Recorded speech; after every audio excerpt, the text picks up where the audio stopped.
안녕하세요. 잘 들리시나요? 오늘 중앙대학교 통번역대학원 입학 설명회 사회를 맡은 저는 국제청년센터 번역국장 이영현이라고 합니다. 반갑습니다. 국제청년센터는 Love the Difference를 슬로건으로 선택하지 않은 것이 존중되는 사회가 되는데 기여하기 위해 대학생과 유학생이 운영하고 있는 국제 NGO입니다. 오늘 설명회는 진로 탐색 프로그램의 일환으로 통번역가를 꿈꾸는 청년들의 꿈에 한 발자국 다가갈 수 있는 기회를 제공하고자 국제청년센터 번역국에서 마련하였습니다. 오늘 자리를 준비해 주신 통역가 박지혜 자문위원님께 감사드립니다.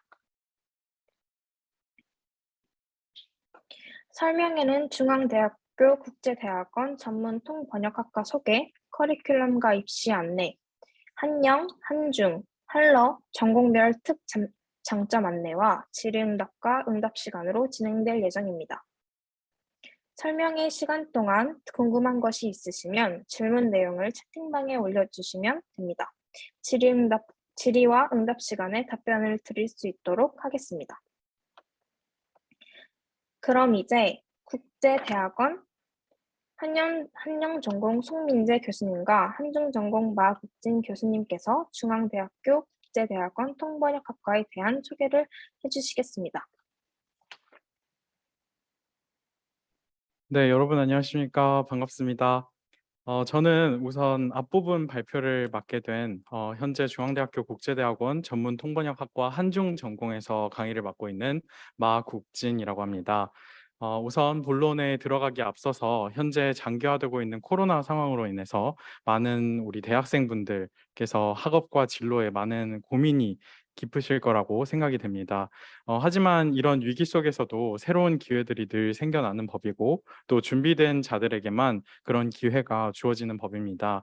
내일의 더 나은 나 자신을 위해서 지금 이 순간도 열심히 새로운 기회의 문을 두드리는 여러분의 노력을 응원하면서 오늘 저희 중앙대학교 전문 통번역학과에 대해 소개해 드릴 수 있게 되어서 매우 기쁩니다. 국제청년센터의 초청으로 이번에 함께 저희 중앙대학교 국제대학원 전문 통번역학과에 대해 소개해드리고 또 아울러 통번역사라는 이런 직업에 대해서 여러분과 함께 이야기를 나눌 수 있는 기회가 있어서 매우 기쁘고 또 영광스럽게 생각합니다. 저희 오늘 주제는 비록 입시 설명회라는 이름이지만 아마 이 자리에 참석하신 많은 대학생분들께서는 통역과 번역을 봉사 또 혹은 뭐 아르바이트 등과 같은 다양한 경로를 통해서 경험을 해보시면서 이 통번역사라는 직업에 대한 동경을 갖고 또 관심을 갖게 된 거라고 생각합니다. 그래서 오늘 여러분들께 국제회의 통역사, 전문 통번역사라는 직업에 대해서 먼저 여러 가지 소개를 드리고 또 그 직업을 갖기 위한 필수 과정인 이 통번역 전공의 대학원 과정에 대해서 소개를 하는 시간을 갖도록 하겠습니다. 우선 오늘 설명회는 저희 중앙대학교와 또 학과 전문 통번역 학과를 소개한 뒤에 통번역사 직업에 대한 전반적인 직무 소개 그리고 한영, 한중, 한러 이렇게 세 학과 저희 학교에서 개설한 세 개 학과에 대한 전공별 커리큘럼 소개 그리고 입시 전형 안내를 해드리겠습니다. 그 이후에는 여러분들과 함께 질의응답 시간을 통해서 궁금해하시는 질문에 대해서 구체적인 답변을 드리도록 하겠습니다. 앞서 이영현 국장님께서도 설명을 해주셨지만 설명회가 진행되는 도중에도 언제든지 줌 채팅창을 통해서 여러분들의 질문을 보내주시면 되겠습니다. 그럼 슬라이드 공유를 통해서 저희 학교에 대한 설명을 함께 진행하겠습니다. 지금 혹시 화면이 보이실까요? 네. 네, 보입니다. 네, 지금 여기 쓰여져 있는 CAU GSIS AITP 이게 저희 중앙대학교 국제대학원 전문 통번역학과의 약자입니다. 어, 제, 제가 앞부분에서 여러분들께 드릴 발표 내용은 저희 학교의 이런 최첨단 시설과 학습 환경 그리고 저희 국제대학원 전문 통번역학과의 가장 큰 장점이라고 할 수 있는 이 미래지향적인 융합형 프로그램 그리고 세 번째는 다양한 재학생 혜택과 장학금 제도에 대해서 먼저 설명을 드리도록 하겠습니다. 어, 우리가 흔히 통번역 대학원이라고 부르지만 중앙대학교에서 이 전문 통번역 학과는 국제대학원 안에 이제 국제학과와 전문 통번역 학과 이렇게 두 가지로 나뉜 전문 통번역 학과라는 이름으로 통번역 대학원 과정을 운영을 하고 있습니다. 현재 통번역 대학원에 대해서 조금이라도 알아보신 분들은 아시겠지만 서울 경내에 있는 4개 통번역 대학원 중에서 단연 가장 큰 규모의 캠퍼스를 자랑하고 있는 학교가 저희 중앙대학교라고 말씀드릴 수 있겠습니다. 저희 통번역 학과는 2개의 건물을 사용을 하고 있는데요. 우선 303관 법학관에서는 저희가 전문 번역 그리고 국제학 관련된 강좌 들을 진행하는 교실이 2개가 있고요. 그리고 이 303관에는 학생 전용 스터디실이 총 16개실, 4인실 총 16개실이 있습니다. 통번역 공부는 이제 파트너와 함께 스터디를 통해서 다양한 연습을 통해서 연마하는 일종의 이제 과정이라고 볼 수 있겠는데요. 그만큼 이 스터디실이라는 이런 공간이 저희 재학생들에게는 굉장히 중요한 공간입니다. 또한 지금 현재 저희 업계의 가장 최신 활용되고 있는 이 CAT 툴이라고 하는데요. 컴퓨터 보조 번역 시스템을 구축한 저희 교실도 구비가 되어 있고요. 이 교실에서 무료로 이 CAT 툴을 활용한 수업을 진행할 수 있습니다. 그리고 301관 아트센터에 저희가 총 4개 국제회의 원격 모의 화상 통역 실습실을 구비해 두었습니다. 지금 여러분들께서 아마 중앙대학교 전문 통번역학과에 대해서 관심이 있으시다면 유튜브를 통해서 저희가 이제 사전에 국제학생센터에도 공유를 드렸는데 저희 학교 홍보 영상을 보셨으리라 생각됩니다. 그 홍보 영상에서 보신 교실은 저희가 리모델링 되기 이전의 교실이고요. 2020년에 저희가 최첨단 통역 실습실로 환경을 업데이트했습니다.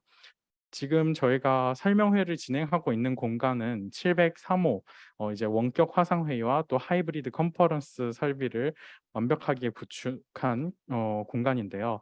잠시 제가 화면 공유를 중단하고 저희 교실 자랑을 조금 하고 싶습니다. 지금 보시면 저희 현장에서 저희 교실에 지금 전경을 보실 수 있습니다. 보시는 바와 같이 총 70석이 마련된 저희 이 통번역학과 실습실에서 뒷부분에 보이시는 저곳이 바로 동시통역 부스입니다. 동시통역 부스에서 학생들은 동시통역 실습을 진행하게 됩니다. 네, 화면이 잘 보이시나요? 잘 보입니다. 네, 감사합니다. 이어서 계속 슬라이드 쇼로 다시 넘어가도록 하겠습니다.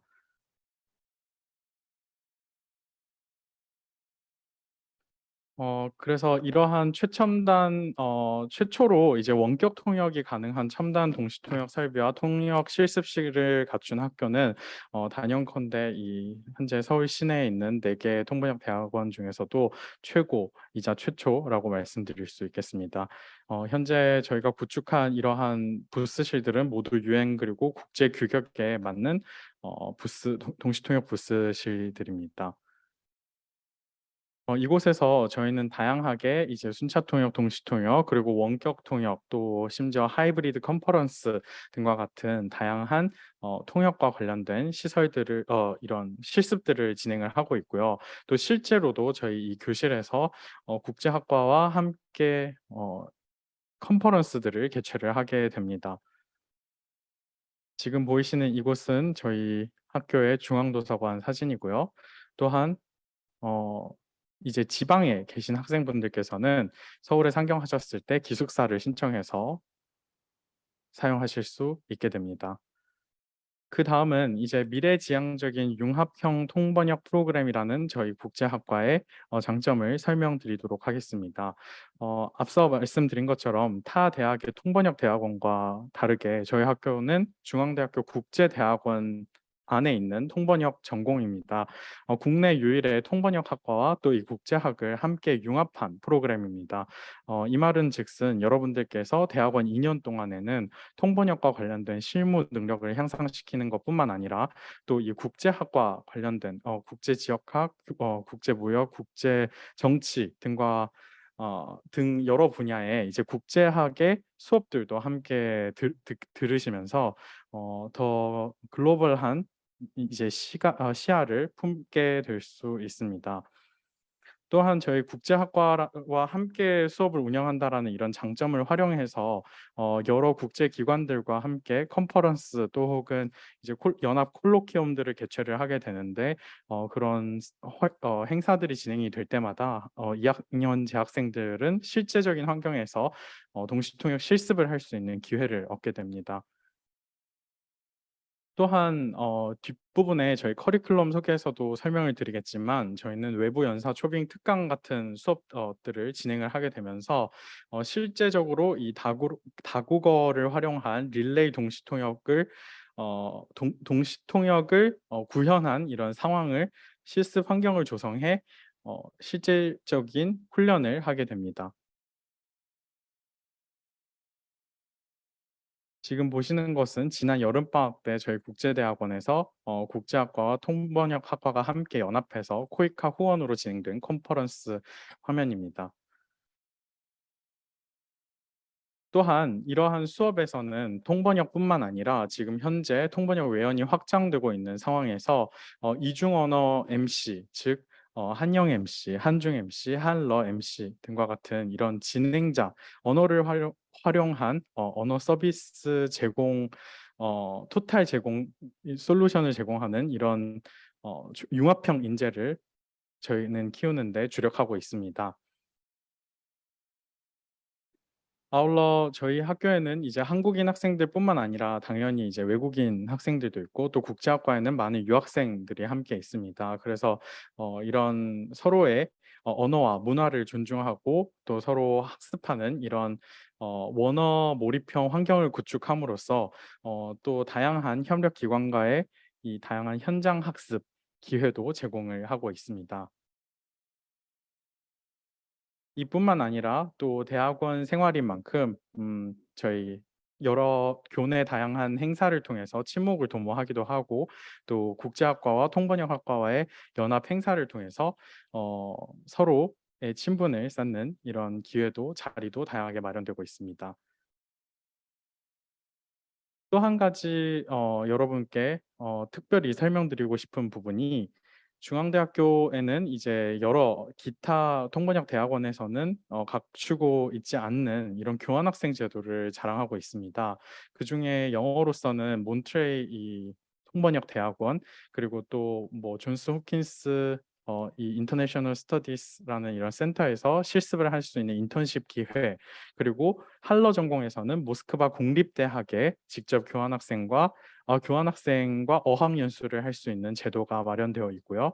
또 한중과 학생들은 중국의 복단대와 산동대의 국제학과 그리고 경제학과에 교환학생을 갈 수 있는 기회가 있고 또 광동 외국어 대학교 그리고 베이징 제2외국어 대학교에는 복수학위와 교환학생을 통해서 통번역 전공으로 교환학생을 갈 수 있는 이런 기회도 마련을 하고 있습니다.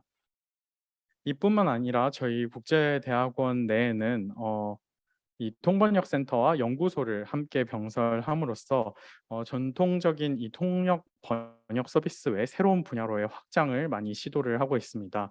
이 센터와 연구소에서는 여러분들의 더 많은 통역 실습과 또 졸업생들의 이 통번역 경력을 더 많이 넓혀주기 위해서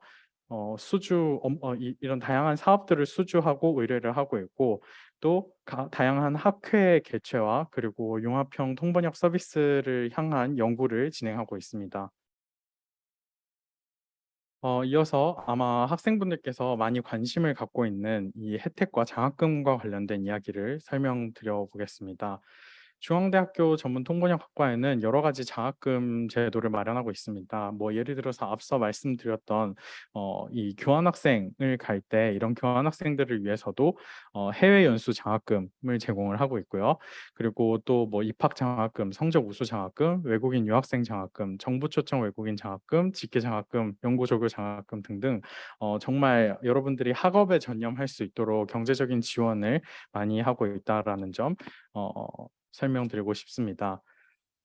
세부적으로 보면은 우선 입학 성적 신입생 대상으로 저희가 지급하는 장학금들은 상위 30% 학생들에게는 200만 원, 상위 50% 학생들에게는 150만 원, 그 외의 전원 합격자에게는 기본 100만 원의 장학금을 지급을 합니다. 또한 매 학기 성적에 따라서 300만 원에서 100만 원의 이런 장학금들을 여러분들이 수혜를 하실 수 있고요. 또 이 외에도 봉사 장학금, 뭐 성적 우수 장학금, 해외 연수 장학금, GSIS 드림 장학금, 특별 장학금 등등 여러분들이 학업에 더 전념할 수 있도록 다양한 장학 기회를 제공을 하고 있습니다. 그러면 우선 학교와 학과와 관련된 기본된 정보는 여기까지 설명을 드리고 이어지는 순서로는 한영전공의 송민재 교수님께서 여러분들께 통번역사의 직업 그리고 한영전공 커리큘럼에 대한 소개를 이어서 해주시도록 하겠습니다.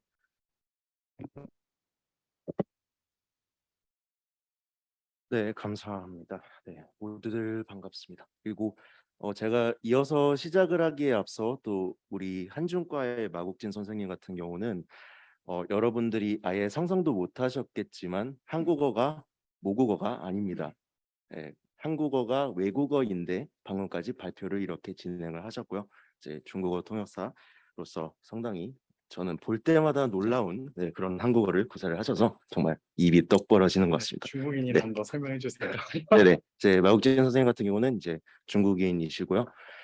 중국어 라디오 프로그램도 이제 진행을 하고 있고, 그쪽 연반인 가끔씩 이제 한국어를 엄청 잘하는 외국인 출연 프로그램에 몇 번씩 이제 출연도 하시는 그런 선생님이고요.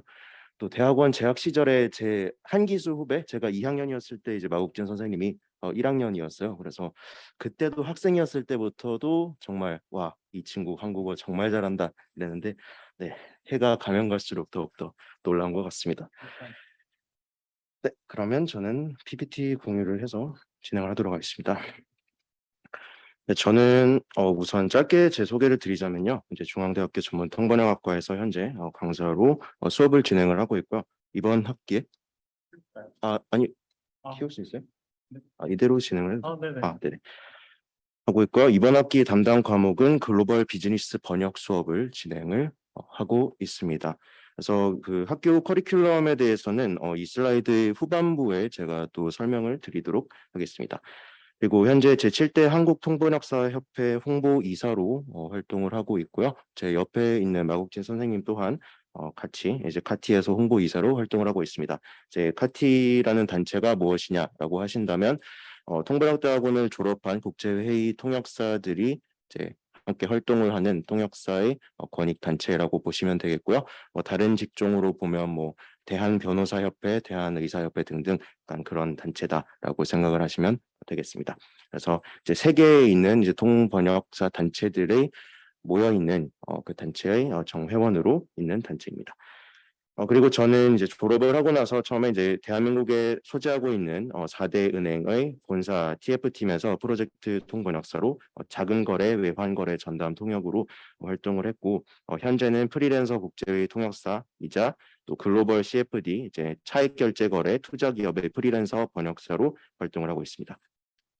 그리고 통역들 중에서 가장 대표적인 통역으로는 2021년 문재인 대통령, 조 바이든 대통령의 한미 정상회담 그 당시에 우리나라 방송국에서 이제 미국의 그 현장 상황을 따와서 우리나라에서 방송을 송출을 했을 때 그 당시에 국내 방송국에서 동시 통역으로 참여를 했었고요. 또 대표 번역으로는 여러 개 중에서 제가 좀 가장 보람이 있었던 걸 꼽자면 그 도쿄 올림픽 시절에 이제 도쿄 패럴림픽 대한민국 국가대표 선수 참가 동의서 번역. 즉 이제 일본에서 약관을 만들면 일본의 번역팀에서 영문화를 해서 전 세계에다가 뿌리면 각 국가에 있는 위원회, 이제 올림픽 패럴림픽 위원회에서 또다시 자국 선수들이 볼 수 있게끔 번역을 진행을 하죠. 그래서 거기서 제가 패럴림픽 번역을 영한 번역을 진행을 했고 개인적으로 가장 뿌듯했던 번역이다라고 생각하는 이유가 도쿄 올림픽과 패럴림픽이 진행이 될 때 생방송에 이제 선수들이 출전을 하고 나오잖아요. 그러면 패럴림픽 선수들이 목발을 짚고 있든 휠체어를 타고 있든 저기 생방송에 나오는 그 선수들이 모두 다 내가 번역한 그 동의서에 번역을 하고 출전을 했구나. 이런 이제 느낌이 딱 오면 정말 가슴이 짜릿하고 그런 뿌듯했던 느낌이 있었던 것 같습니다. 그래서 제가 진행을 하는 건 이렇게 통역사의 진로 소개 그리고 한영과 커리큘럼 이렇게 두 가지로 나눠서 진행을 한 다음에 마국진 선생님한테 다시 슬라이드를 넘기도록 할 텐데요. 우선 통역사 진로 소개 파트입니다. 통역사가 이제 통번역대학원을 졸업하고 통역사 번역사로 활동을 한다라고 하면 가장 크게 세 가지로 나눌 수 있을 것 같습니다. 정부 부처 혹은 공공기관의 인하우스 통번역사 혹은 사기업 인하우스 통번역사 그리고 세 번째로 프리랜서 통번역사 이렇게 나눌 수 있겠고요. 또 뭐 한 가지를 더 추가한다라고 한다면 이제 통번역사의 그 커리어 그 졸업장을 가지고 외연을 확장하면서 또 다른 업계로 진출하는 방법도 존재는 하겠습니다. 근데 이렇게 세 개에 이제 우선 집중을 하자면 다 이제 각각 장단점 등등이 있겠죠. 이를테면 내가 상당히 좀 안정적인 삶을 원한다라고 한다면 정부 부처에 가면 무기계약직 등등의 상황으로 진짜 정년 퇴임을 할 때까지 정말 안정적으로 계속해서 월급을 받으면서 정부 부처의 통역사로 활동을 한다. 이를테면 어떤 모 부처의 장관님이나 차관님들이 다 통역사가 필요하죠. 뭐 네덜란드로 해외 출장을 가든 뭐 핀란드로 출장을 가든 어디로 가든 간에 그 뭐 환경부면 환경부, 뭐 노동부면 노동부 그 이제 당사자 그 상대방 국가의 장관님과 회담을 할 때 또 이제 오른팔로 통역사분들을 대동을 하게 됩니다. 가끔씩 TV에 보면 뒤에 앉아서 이제 열심히 노트 필기를 하고 있는 통역사들 모습이 보이잖아요. 그래서 그분들이 계속해서 이렇게 월급을 받으면서 중요한 회담을 통역을 한다라고 보시면 되겠고요. 사기업 같은 경우는 이제 기업에서 뭐 신제품 출시 혹은 임원 회의 요즘은 글로벌 기업들이 워낙 많다 보니까 이제 기업에서도 뭐 사장, 부사장 혹은 여러 이제 임원들을 외국인으로 스카웃을 하는 경우들이 있기 때문에 그분들이랑 이제 고위급 이제 임원들 회의를 할 때 통역사가 그 회의실에 동석을 해서 이제 통역을 진행한다거나 혹은 기업의 내부 문서를 번역한다거나 이렇게 활동을 하게 됩니다. 물론 이제 장기적인 안정성으로 보면 사기업이나 왔으면 당연히 정부 부처보다는 안정성은 떨어질 수 있겠죠. 그러다 보니까 다만 대신에 정부 부처보다는 이제 월급이 좀 더 높기 때문에 이제 그거는 취사 선택인 거고요. 그리고 프리랜서 통번역사 같은 경우는 개인 선호입니다. 이거 아무래도 안정성 차원에서 가장 떨어지는 게 사실인데 아무래도 이제 월급제에 비해서 그 이제 월급이 고정 월급이 아니라 건당으로 하다 보니까 프리랜서 통번역사는 일감만 꾸준히 고정적으로 충분히 딸 수 있다라고 하면 이제 월급제 통역사에 비해서 더 많은 수입을 기대를 할 수 있기 때문에 이렇게 선택을 할 수도 있고요. 또 매번 하는 일이 계속 바뀌기 때문에 그런 거에서 짜릿함을 느낀다.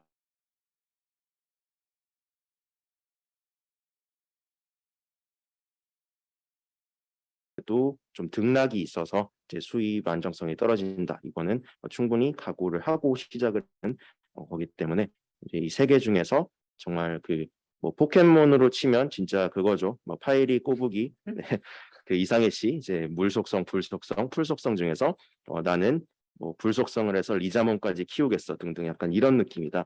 생각하시면 될 것 같아요. 그래서 여기는 우리 이제 중앙대, 통대 졸업생 동문들이 진출을 해서 아직 재직 중이거나 혹은 재직을 했다가 이후에 프리랜서로 번역을 했거나 이제 전향을 했거나 등등 이제 거쳐갔던 기관들, 이제 공공기관과 사기관 등등이고요. 그리고 이제 프리랜서로서 활동을 하다가 좀 연차가 제법 쌓이고 나서 아예 통번역 에이전시를 차리는 경우도 있어요. 보면 이제 프리랜서의 에이전시라고 하면은 약간 그나마 좀 비슷한 개념을 빗대자면 그 뭐 연예인들이나 아니면 행사 MC들의 소속사 그런 느낌인 거죠. 다만 뭔가 어디에 전속 소속이 되어 있다 이런 느낌이라기보단 통역사 프리랜서 통역사들은 이 에이전시 저 에이전시 등등의 인력풀로 등록이 되어 있어서 필요한 건이 있으면 연락을 받는다. 그렇게 생각을 하시면 되겠습니다. 그리고 이제 제가 아닌 또 제 위 기수인 다른 선배분의 이제 활동 현황 뭐 예시를 들자면 저보다 이제 한 6년에서 8년 정도 선배이신 이제 정다혜 선배님이라고 있는데요. 예전에 이제 세바시 세상을 바꾸는 시간 15분 여기에 동시 통역사 편에서 이제 출연을 하셨고요. 이제 이분 같은 경우는 이제 국제사법재판소나 이제 법적으로 법률적으로 상당히 활발하게 활동을 하시고 또 이제 로펌 등등 여러 가지 이제 법적으로 활동을 활발히 하시는 분으로 오늘날 이제 법조계 쪽의 통번역 쪽은 완전 꽉 잡고 있는 분이라서 이제 후배들 사이에서도 인지도가 상당히 있으신 선배님이십니다. 그래서 이 선배님 같은 경우도 뭐 남북 정상회담 통역이나 뭐 청와대 쪽에서도 통역을 하신 활동이 있고요. 그리고 이제 제가 실제로 재학생 때나 아니면 졸업을 하고 나서 활동을 했었던 이런저런 에피소드 공유를 하기 전에 대학교 학부생 분들이라면 이런 의문이 있을 것 같아요. 학부생 시절의 전공이 통역사 커리어에 영향이 있나요? 라고 물어볼 수 있을 것 같습니다. 이를테면 뭔가 영어 통역사가 되고 싶으면 학부생 때 영어 영문학과를 전공했어야 되지 않아? 만약에 내가 뭐 경제학과를 공부했는데 경제학을 공부했는데 통역사가 될 수 있을까요? 아니면 진짜 아예 상관없을 뭐 이과 쪽이어서 내가 기계공학과 아니면 컴퓨터공학과를 전공을 했는데 제가 통역을 할 수 있을까요? 이렇게 좀 궁금해하실 것 같아요. 근데 좀 결론부터 말씀드리자면 정말 전혀 상관이 없고 오히려 학부가 다양할수록 좋다고 말씀을 드리고 싶어요. 이 특성은 약간 이 전문 대학원으로서 최대한 다양한 전공과 학부를 이제 한데 모아서 이제 통역사라는 이제 국제회의 통역사라는 그 전문 석사 라이센스를 제공하는 데 있어서 최대한 다채로운 경험과 뭐 전공, 전 직장이 있으면 좋다 이렇게 말씀드리고 싶어요. 그거는 약간 오늘날의 로스쿨이랑도 비슷한 맥락이 없지 않나 있다 싶네요. 왜냐하면 뭐 컴퓨터 공학과를 학부를 전공을 한 다음에 로스쿨을 갔다. 이러면 이제 IT 쪽이나 약간 시스템 쪽에 그런 이제 뭐 특허 소송이나 이런 쪽 뭐 변호사로 진출을 할 수 있는 이런 것처럼 이제 통역사 같은 경우도 학부 전공이 다양하면 본인의 그 학부 필살기를 살려서 특정 분야의 통역사로 활동을 한다. 근데 만약에 그 전공을 하지 않은 다른 통역사가 그 특정 분야에 비비기는 정말로 어렵다라고 한다면 완전 블루 오션이 될 수 있겠죠. 뭐 이를테면 극단적인 예시를 들자면 만약에 누가 간호학과를 졸업해서 간호사가 됐다. 그래서 간호사로 활동을 하다가 이제 통역대학원을 왔다. 상당히 생소한 조합이지만 만약에 그렇게 됐다라고 한다면 이제 의학 세계 의학 포럼 뭐 이제 의대 박사님들이 하는 포럼에서 완전 뭐 뇌과학 뭐 등등 뭐 생체 뭐 바이오 심장 이런 거 하고 있을 때 다른 분들이 감히 비빌 수 없는 곳에서 이제 블루오션을 개척할 수 있다. 뭐 이렇게 생각을 하시면 될 것 같습니다. 그래서 제가 예전에 대학원 2학년 때였을 거예요. 제 기억으로는 그 당시에 갔었던 게 이게 제 학부랑 좀 연관이 있었던 통역 사례인데 제가 학부생 때 원전공을 행정학과를 전공을 했습니다. 네, 이 당시에 이제 나이지리아 공무원분들이 이제 초청 연수로 이제 대한민국에 방문을 해서 한국의 행정 시스템에 대해서 보고 배우고자 연수를 오셨을 때입니다. 그래서 이 당시에 이제 세종시에서 뭐 세종 호수공원 산책도 하면서 또 정부 세종청사 또 쭉 이제 견학을 하고 또 전자정부 시스템 등등도 이제 견학을 하고 이렇게 진행을 했었는데 그 당시에 뭐 전자정부 무슨 행정론 등등 이런 것들이 제가 학부생 때 행정학과였어서 딱 지나가다가 조금이라도 그래도 남들보다 살짝이라도 더 알았던 것들이 도움이 되고 또 통역을 하기에도 훨씬 수월했던 그런 거죠. 그래서 이 당시에 이 공무원분들이랑 이제 그 몇 박 며칠 뭐쭉 이분들이 몇 박 며칠 일정이었고 저는 이제 그 일정에 이제 맞춰서 아침에 이제 출퇴근을 하면서 이제 수행 통역을 진행을 했었던 건이고요. 그리고 또 이거는 뭐 따지고 본다면 제 복수 전공이랑도 상관이 있을 수 있겠다 싶은 건데요. 제가 복수 전공으로는 국제통상학을 했어요. 그래서 상경 계열을 진행을 했었는데 그러다 보니까 뭐 지금 제가 이제 투자 쪽으로 프리랜싱 번역을 하고 있는 쪽에도 이제 도움이 어느 정도 됐었던 것 같고, 이거 같은 경우는 이제 서울특별시 경제정책실, 이래서 서울시장님 말고 그 밑에 있는 분들 중에서도 이제 1급 공무원급인 분들이 계신데, 이제 이런 분들이 이제 글로벌 벤처 캐피탈, 이제 해외 투자자들과 이제 면담을 하는 그런 이제 일정이 있다라고 한다면 거기서도 이제 순차 통역을 진행을 한 경우가 있습니다.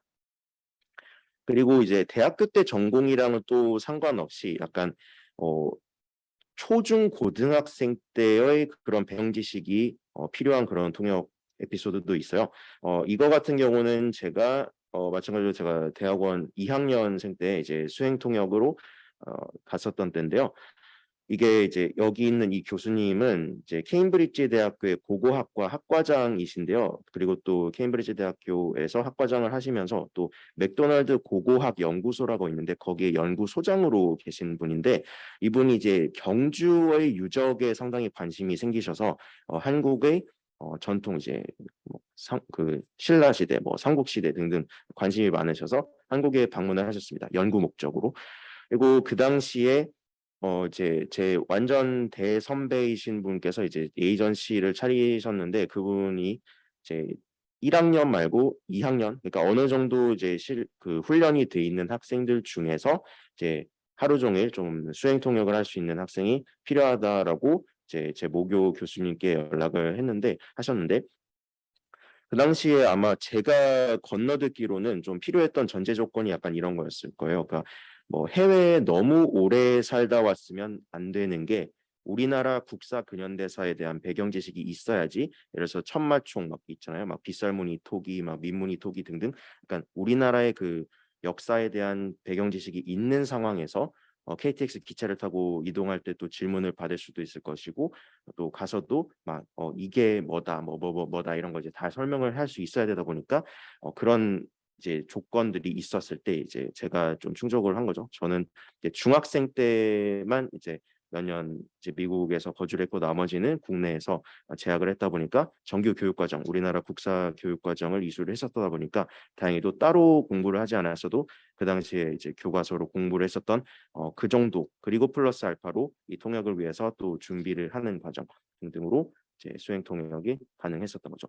물론 여기서 실제로 통역을 할 때는 이제 학생 시절 때 했었던 거랑은 또 훨씬 더 고차원적인 어려운 단어 공부를 따로 해야 되긴 합니다. 이를테면 이제 고고학자들과 이제 만담, 뭐 대화를 진행을 한다 했을 때, 그 고고학자분들 같은 경우는 우리가 이제 초중고등학교 교과서에서 썼던 것과는 다른 용어를 쓰실 수도 있단 말이에요. 이를테면 이제 뭐 교과서, 초중고 교과서에는 그냥 빗살무늬 토기라고 할지언정, 이제 이런 학자분들은 이걸 또 한자어로 또 추려가지고 질문토기, 질문토기 이런 식으로 이제 한자어를 더 쓰신다거나, 이제 이런 것들도 듣고 바로 알아들을 수 있도록 용어 공부를 따로 해야 된다는 겁니다. 그래서 단순히 영어 혹은 외국어만 구사를 하는 게 아니라 정말 우리나라 한자어도 완전 그 엑기스를 듣고 이해할 수 있는 그런 능력, 그리고 언어를 교차를 할 수 있는 그런 훈련도 필요하다라는 거를 또 말씀을 드리고요.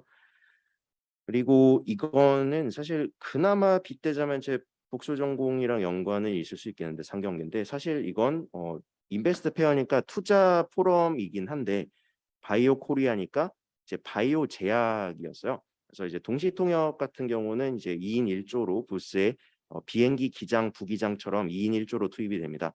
그러면 이제 비행기 같은 경우도 기장, 부기장이 투입되는 게 장기간 비행을 하니까 교대로 이제 운전을 하고, 그다음에 식사도 뭐 이제 돌아서 가면서 한다거나 이런 것처럼, 동시통역 같은 경우는 연사가 말을 하고 있을 때 문장이 끝나지 않았을 때 그 위에 생더빙으로 말이 나가고 있어야 되다 보니까, 이제 문장이 끝나지 않았을 때 세 단어만 듣고 이 언어와 저 언어가 주어 동사 목적어 순서가 완전히 다른데도 불구하고 이미 내가 말을 하고 있어야 되는 진짜 생더빙 통역이다 보니까 전도엽의 에너지가 극단적으로 많이 들어가요. 진짜 이제 자전거로 빗대자면 순차 통역이 그냥 두발 자전거라면 동시 통역은 외발 자전거입니다. 그래서 통번역대학원 1학년 때는 동시 통역을 훈련을 하지 않고 일단은 두발 자전거 타는 훈련, 순차 통역 훈련부터 하고, 2학년 때 이제 조심스럽게 동시 통역 훈련을 시작을 하는데, 처음에 진짜 학생들의 자괴감이 말도 아니에요. 진짜 와, 내가 언어를 구사를 할 줄 모르는구나. 내가 여태까지 살아오면서 했던 말은 말이 아니구나. 라는 이제 평생 무슨 이게 이중언어 고사자인 줄 알았는데 영계국어 고사자였구나 뭐 이러면서 자괴감이 들 정도로 정말 어려운 고도의 훈련이라서 이 대학원을 졸업하면 건드리지 못하는 게 동시 통역인데 심지어 주제가 또 바이오 제약이에요. 그래서 무슨 어떤 실험쥐로 막 일상 막 임상 1상, 2상, 3상 이런 거를 이제 다루면서 그러다 보니까 정말 공부하다가 정신이 아찔했던 그런 기억이 드는데 어떤 그날 현장에서 이제 파트너 통역사님께서 제 열중하고 있는 제 모습을 이제 찍어주셨는데 이것도 사실 엄밀히 보면 제 원전공과 복수전공 학부생 때 했던 것과 전혀 상관이 없다고 보는 게 더 맞을 것 같아요. 왜냐하면 아예 이공계 쪽이다 보니까 이런 것도 저도 문과 출신이었음에도 불구하고 학부 문과임에도 불구하고 이렇게 이과 쪽 것도 들어온다. 그래서 뭐 생명 쪽도 막 들어온 적이 있고요. 그래서 이게 학부생 때 전공이 뭐였냐 그것보단 진짜 일단은 졸업 시점에 내가 어떤 특정 분야의 전문가가 되겠다. 그런 스페셜리스트가 되겠다 이것보단 일단 어떤 분야의 통역 섭외가 들어오더라도 일정 퀄리티 이상은 뽑아낼 수 있는 기초 체력을 길러두는 제너럴리스트가 되겠다. 이 각오로 미리 해두는 게 차라리 좋다. 뭐 이 정도로 말씀드리고 싶습니다. 사실 학생 때 내가 이런 분야를 전문적으로 하고 싶다라고 공부를 해봐야 그쪽 분야에서 일감이 반드시 나한테 온다는 보장도 없거니와 일단 제너럴리스트로서 어떤 주제가 오든 간에 일정 수준 이상 해낼 수 있다는 통역사라는 게 입증이 되고 시장에서 그 가치를 인정받아야 그다음에 좀 어려운 주제들이 뭐 제대로 들어오기 시작한다. 이렇다고 이제 말씀을 드리고요. 그리고 아까 이제 첫 번째 슬라이드에서 보여드렸던 그 대표 통역 그 케이스인데요. 또 이거 또한 제 인생 커리어상 뭐 가장 좀 뿌듯하면서도 정말로 제 심장이 내려앉을 뻔했던 식은땀이 이제 투입되기 직전에 정말 식은땀이 많이 났던 그런 통역인데요. 왜냐하면 이제 아무래도 대한민국 전 국민들을 대상으로 생방송으로 송출이 되다 보니까 만약에 방송하다가 제가 막 기침을 쿨럭쿨럭 해도 국민들이 고막에 이제 타격을 줄 것이고 막 내가 말실수하면 어떡하지 뭐 아니면 이런 오만 생각이 다 들고 또 생방송 통역은 아무래도 그 세팅이 너무나도 그 긴장감이 엄청난 압박감이 엄청난 세팅이다 보니까 현직 베테랑 통역사들 사이에서도 이런 말이 있어요. 생방송 통역은 평소 실력의 70%만 나와도 그냥 대성공한 거다. 그래서 정말 이제 그걸 체감을 했습니다. 또 어쨌든 정말 보람이 많이 있었던 그런 통역이었고요. 그래서 이제 통역의 종류는 크게 구분 짓자면 이제 동시 통역과 순차 통역 이 정도이겠는데요. 이제 순차 통역 같은 경우는 그 발화자가 말을 다 끝내고 나서 그제서야 내가 통역을 시작을 하는 거고요. 그래서 순차 이제 왔다 갔다 하는 순차이고 보통 이제 통역대학원에 입학을 하면 그때부터는 이제 2학년 말 때까지는 6분 정도까지 훈련을 한다고 보면 되겠어요. 그래서 발화자가 6분 동안 계속해서 썰라썰라 말할 때까지 내가 노트 테이킹 메모를 하고 그분이 이제 발언이 끝나면 내가 그때부터 그 한국어로 하셨으면 이제 내가 영어로 6분 동안 통역을 쭉 진행을 하는 거. 그래서 6분 동안 그 말을 모두 다 어떻게 머릿속에 담아 놓아라고 한다면 이 또한 메모리 기억술 훈련을 또 하고 또 노트 테이킹 우리가 필사를 다 할 수 없으니까 기호술이라는 걸 써요.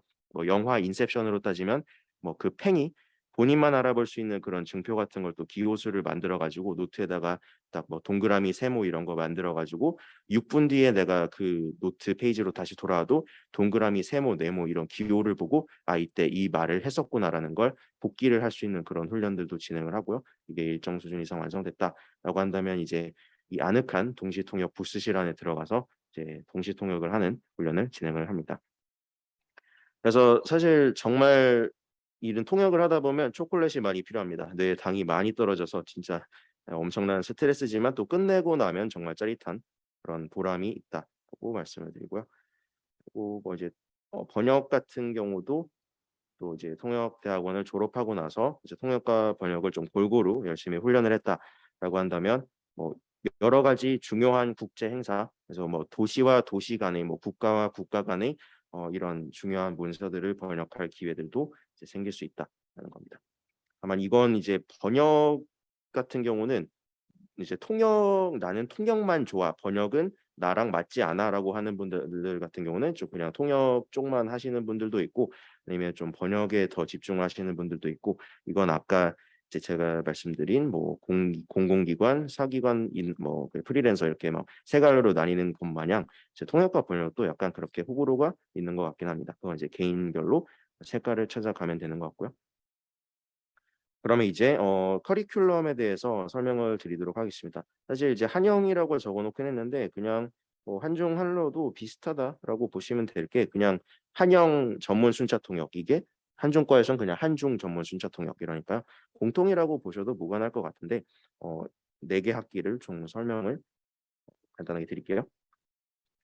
1학년 1학기 이제 처음 입학 시험에 합격을 해서 첫 학기에 등록을 하게 되면 이렇게 이 정도로 이제 수업을 듣는다고 보시면 되겠습니다.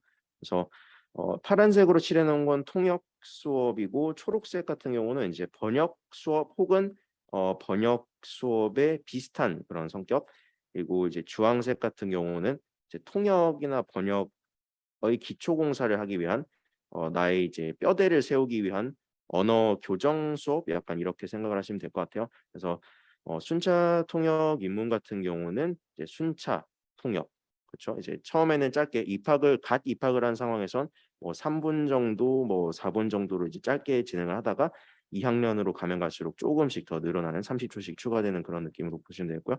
통역을 하는 입문 훈련이고 이제 프랙티컴 이제 이거 같은 경우는 이름은 이렇게 돼 있긴 한데 사실 실제로 이제 어떤 수업이냐에 따라서 영한만 하냐 한영만 하냐 그렇게도 생각을 하시면 될 것 같고요.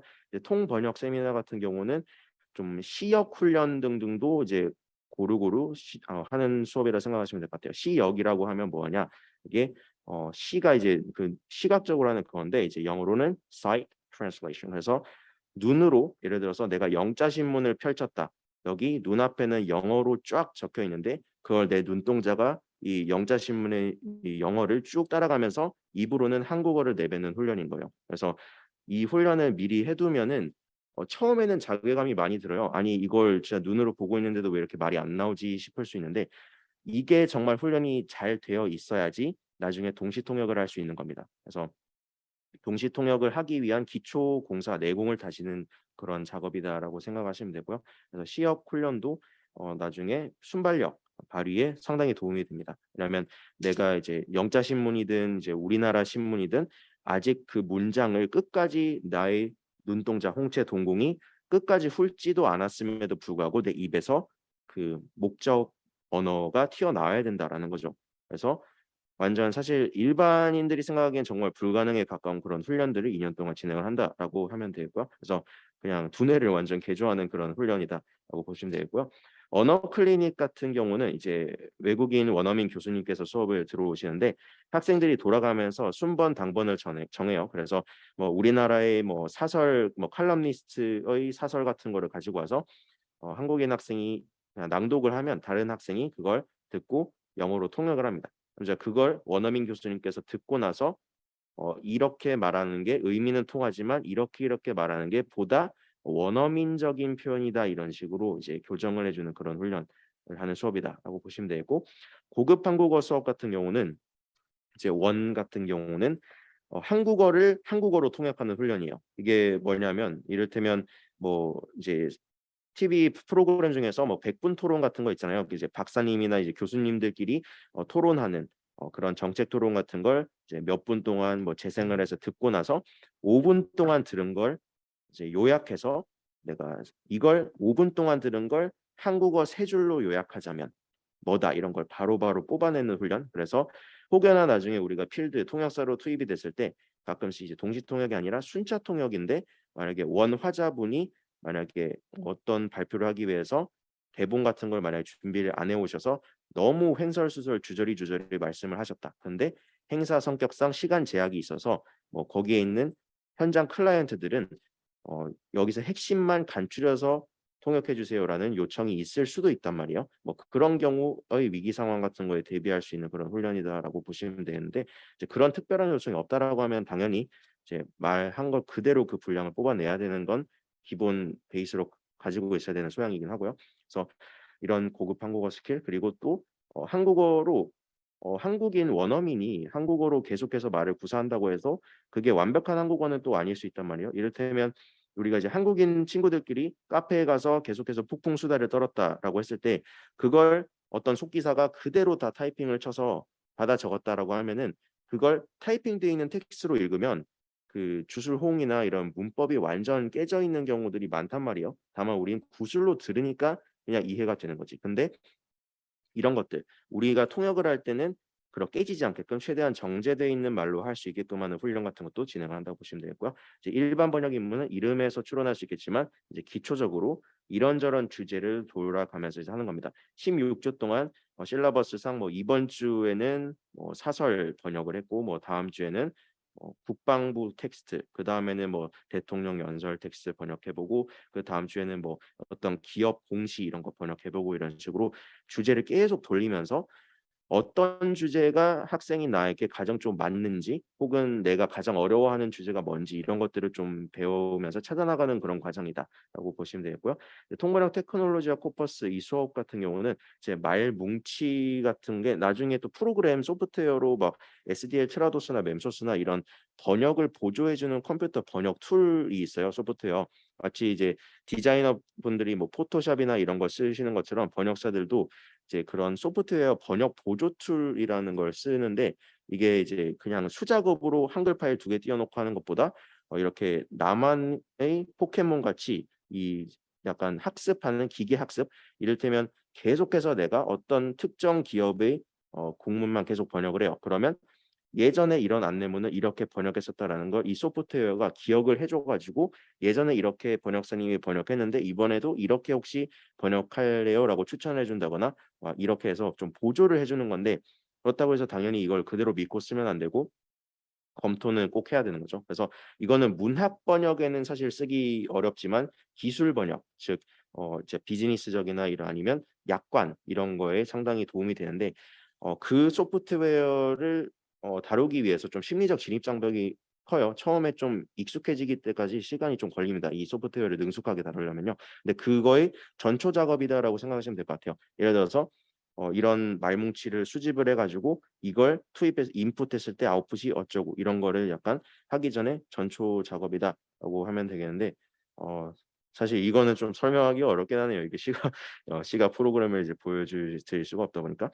그리고 이제 2학기 때에는 전문 순차 통역. 앞에는 통역 입문이었는데 이제는 전문 순차 통역, 전문이라고 붙었습니다. 그래서 이제는 어떤 분야별로 돌아가면서 좀 전문적으로 한번 파보자. 이번에는 이제 외교부 장관의 연설, 아니 이번에는 이제 뭐 트럼프 전 대통령의 어떤 특정 사건에 대한 어떤 연설, 뭐 아니면 등등, 아니 이번에는 어떤 이제 뭐 한국은행 총재의 어떤 연설을 가지고 이렇게 막 통역을 해보자. 아니면 기준금리가 어떻게 됐고, 아니면 뭐 이제 미 연준의 제롬 파월 의장이 기준금리를 올렸고 그에 따라서 각국 중앙은행이 따라서 얼마나 올렸다, 뭐 등등등 이런 식으로 좀 주제가 조금 더 좁혀진다. 그래서 그렇게 진행을 하시면 되고, 또 실무 순차 통역 이 같은 경우는 수업 시간 때 좀 세팅을 한번 해보는 거예요. 이를테면 오늘은 이 수업에서 이 학생이 A라는 학생이 어떤 기업의 CEO고 저쪽에 있는 B라는 학생이 반대쪽 다른 해외 기업의 CEO 혹은 이제 임원인데 어떠어떠한 사태로 인해서 저 임원이 지금 매우 화가 나 있는 상태다. 그리고 이제 학생 C가 그 중간에 투입돼서 뭐 이러한 이제 감정이 상당히 화나 있고 불만족 상황인 이런 임원의 사이에 껴가지고 뭐 통역을 하는 세팅을 오늘 해봅시다.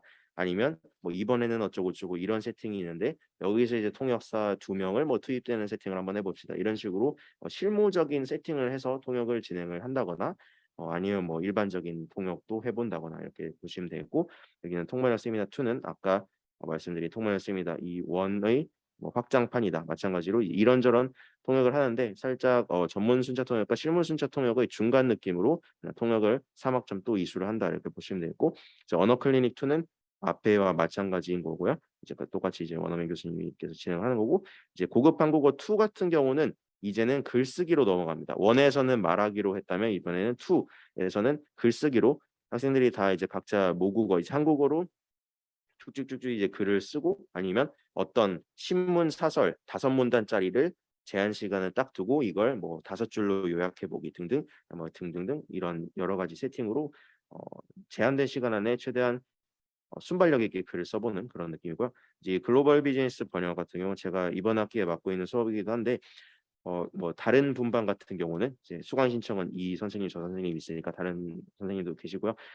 이거는 이제 아까는 일반 번역이라서 주차별로 달랐잖아요. 이번에는 글로벌 비즈니스 그래서 좀 이제 기업 쪽 그러면 상경계 쪽으로 특화를 해서 번역을 하는 거예요. 그래서 증권, 유가증권 번역 아니면 환율 번역, 금리 인상 등등 이런 식으로 세부 지역적으로 진행을 합니다. 그리고 2학년 1학기 때 있는 전문 순차통역 아까의 그 다음 버전이고 동문회 세미나도 다음 버전 그리고 2-1 때 드디어 동시통역 입문을 시작을 합니다.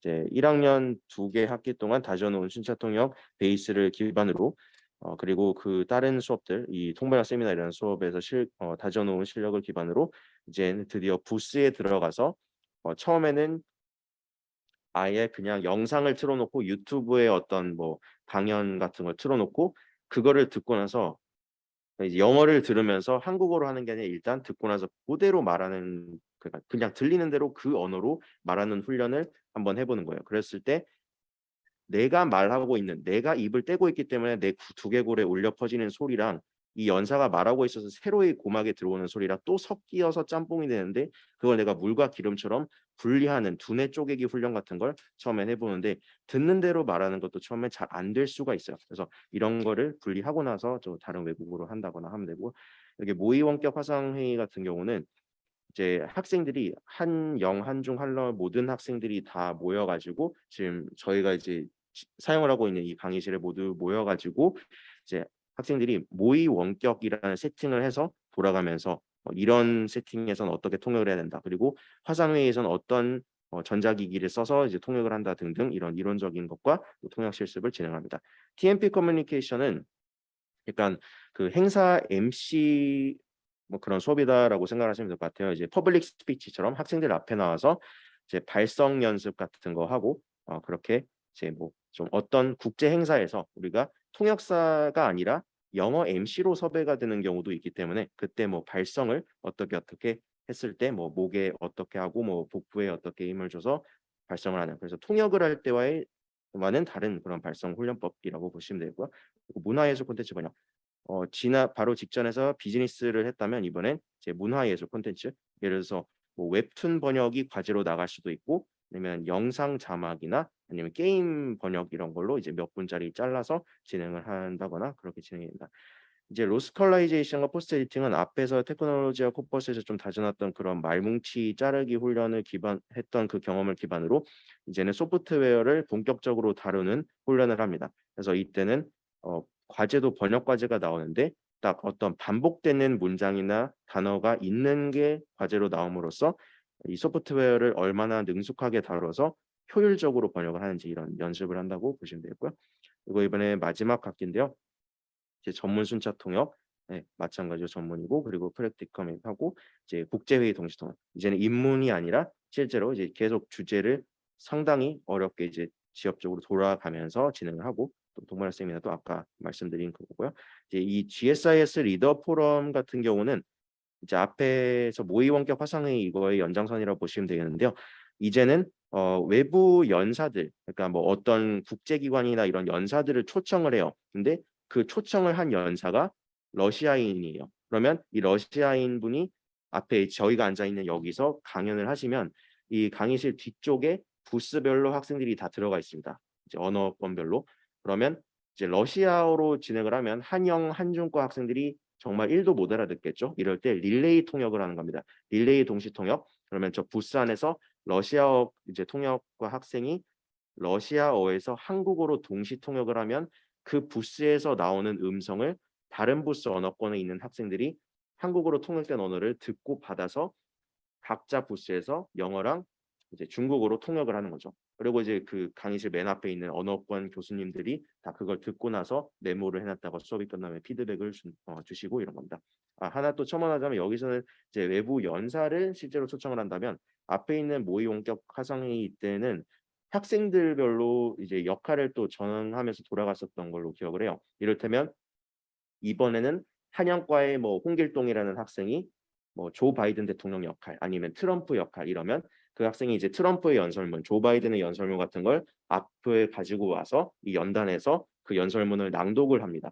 그러면 그 학생은 그날은 통역을 안 해도 된다거나 이제 본인은 하루 종일 연설문을 읽기만 하는 그런 역할이고 이렇게 낭독을 하면 각 부스에 있는 학생들이 이제 영어로 이제 트럼프 역할, 바이든 역할인 학생이 영어로 연설을 하면 이제 저 부스에서 학생이 각자의 부스에서 영어에서 한국어로 동시 통역을 하고 이렇게 진행을 하는 그 시뮬레이션이라고 보시면 됩니다. 그리고 전문 번역 세미나 같은 경우는 이제 졸업 시험 모의고사 번역 수업이다라고 보시면 될 것 같아요. 제 기억이 맞다면 이게 2학년 2학기 때는 마지막에 졸업 시험이라는 최종 관문이 남아 있고 이제 그걸로 졸업생이냐 수료생이냐가 또 나뉘는 상당히 학생들이 스트레스가 극한으로 치닫는 때인데 이때 이제 졸업 시험으로 이제 통역 시험과 번역 시험이 있다면 이 수업 같은 경우는 딱 이제 80분 이런 시간 세팅을 딱 해놓고 학생들이 번역 모의고사를 따다닥 쳐요. 그리고 끝나고 나서 이제 교강사가 그거를 바로 이제 스크린에 돌아가면서 이제 띄운 다음에 그걸 갖다가 피드백을 준다거나 이렇게 진행을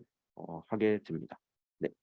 이상으로 커리큘럼 소개도 이제 끝났고요. 이제 마우천 선생님한테 다시 마이크를 넘기도록 하겠습니다. 네. 앞서 송민재 선생님이 굉장히 자세하게 저희 학교의 커리큘럼에 대해서 설명을 주셨는데요. 제가 몇 부분만 조금 더 보완을 해서 설명드리자면, 방금 전에 고급 한국어 수업에 대해서 이야기를 하셨습니다. 이제야 정체를 밝히지만 저는 이제 중국인이고, 저희 오늘 참석자분들 중에서도 외국인 학생분들이 계신지는 모르겠지만, 여러분들의 사실 외국어 실력을 결정하는 것은 본인의 모국어 실력이라는 말이 있습니다. 외국어 실력은 결코 이제 본인의 모국어 실력을 뛰어넘을 수 없다, 라는 말이 있기 때문에 여러분들이 통번역을 한다고 하면은 반드시 내가 나의 전공 외국어를 얼마나 잘해야 되는가 이런 생각을 하기 쉬우실 텐데, 본인의 모국어 능력, 한국 분들은 한국어 실력, 그리고 뭐 중국인이라면 중국어 실력, 뭐 이제 영어권 나라 분들이라면 영어 실력이 가장 중요하겠죠. 그래서 본인의 그 모국어를 더 단단하게 만들기 위해서 마련된 수업이 바로 이 고급 한국어 수업이고요. 이 언어 클리닉은 한영과에서는 잉글리시 클리닉, 한중과에서는 차이니스 클리닉, 뭐 한러과에서는 러시안 클리닉, 그리고 또 유학생분들을 위해서 코리안 클리닉이 따로 있습니다. 그러니까 고급 한국어라는 수업 외에도 이제 만약에 외국인 학생분들이 저희 학교에 들어오시면 한국어 클리닉이라는 수업이 있는데, 뭐 여러분들이 아마 대학교 수준에서 뭐 학술적 말하기 뭐 이 정도 단계 이제 그런 언어 수업이 아니라 더 나은 통번역사가 되기 위한 이제 한국어를 터득하는 외국인 학생들을 상대로 하는 그런 수업들이 있습니다. 예를 들어서 이제 사자성어와 관련되어서 아마 많은 외국인 학생분들이 사자성어 같은 것들을 배울 때 굉장히 큰 어려움을 겪고 계실 텐데요. 여러분들은 아마 뭐 중국어 가면은 오히려 사자성어가 더 쉽지 않아? 라고 이렇게 생각을 하실 수도 있을 텐데요. 하지만 이 한국에서 사용되는 사자성어, 뭐 중국에서 사용되고 있는 사자성어, 똑같은 단어라고 해도 그 의미가 다른 경우도 굉장히 많습니다. 그 중에 가장 단편적인 예가 조삼모사, 짜오삼무스라는 이 단어인데요. 뭐 이제 한국에서는 우리가 결국엔 똑같은 결과, 뭐 이런 것들을 강조할 때 사용되는 단어, 라고 하면은 중국에서는 변덕스럽다라는 것을 강조를 하거든요. 그래서 그 단어의 의미도 굉장히 다르기 때문에 이런 어, 본인의 그 모국어 실력이든 외국어 실력이든 좀 더 탄탄하기 위해 마련된 기초 수업이 이 언어 클리닉과 고급 한국어 수업이라는 점 설명드리고 싶습니다. 그리고 방금 전 이제 한영과의 각 상황들을 설명을 주셨는데요. 이게 언어권별로 사실 조금씩 이제 강조되는 부분이 조금 차이가 있습니다. 예를 들어서 저희 오늘 방금 전에 잠깐 조사를 했는데, 지금 오늘 참석자분들 중에서 한러과 분은 안 계시지만 잠시 설명을 드리자면, 러시아어가 이제 한국에서 많이 활용되고 있는 이 상황 중에 하나가 바로 의료 통역입니다. 그래서 왜냐하면 러시아권 환자분들이 한국에 와서 이 의료 관광을 진행하시는 분들이 굉장히 많은데, 그러면은 이런 의료 통역과 관련된 특성화된 분야에 대해서 수업 시간에 많이 다루게 되고, 또 한중과 같은 경우에는 요즘 이뭐 한국의 워낙 콘텐츠, K 콘텐츠의 위력이 상당하죠. 그래서 디지털 콘텐츠 산업과 산업의 활성화에 따라서 이 관련 수요들이 굉장히 많이 늘고 있습니다. 그래서 예를 들어서 웹툰 번역, 웹소설 번역, 이렇게 한국의 웹툰 같은 경우에는 중국으로 수출되는 경우가 굉장히 많고, 또 오히려 중국은 웹소설 분야가 굉장히 활성화가 많이 돼서 웹소설 같은 경우에는 중한 방향으로 굉장히 수요가 많습니다.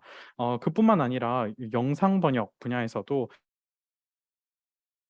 뭐 한국의 드라마가 중국어로 나가는 것은 물론이며 요즘 한국에서도 중드들이 굉장히 많이 유행이 되고 있죠. 그래서 중국 드라마, 영화 같은 것들이 한국으로 수입되는 그 과정 속에서도 당연히 굉장히 많은 영상 번역가들이 필요합니다. 그래서 저희는 이 방금 전에 설명해 주셨던 이런 세미나 수업이라든지 또 문화예술 콘텐츠 번역이라든지 이런 수업에서 여러분들께 다양한 이런 콘텐츠 번역의 그 실무 연습 그 교육들을 진행을 하고 있습니다.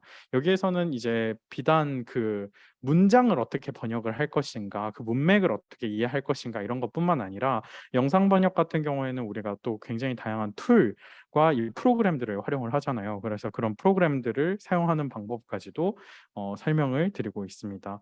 그리고 이 외에도 사실 세미나 수업 같은 경우에는 각 학과별로 또 특성이 다양하겠지만 세미나 수업도 그렇고 또 아까 얘기했던 모의 원격 화상회의 수업에서는 굉장히 다양한 산업에 종사하고 계신 이 현업 통번역사들을 초대해 가지고 특강을 진행하기도 합니다. 그중에는 앞서 얘기했던 뭐 이런 콘텐츠 번역가들도 있지만 또 출판 번역 등과 같은 출판 번역 이런 특수한 영역에서의 통번역사 선생님들을 초대를 해서 특강을 진행하기도 합니다. 그리고 한영과 설명을 제가 한중과에 대해서 좀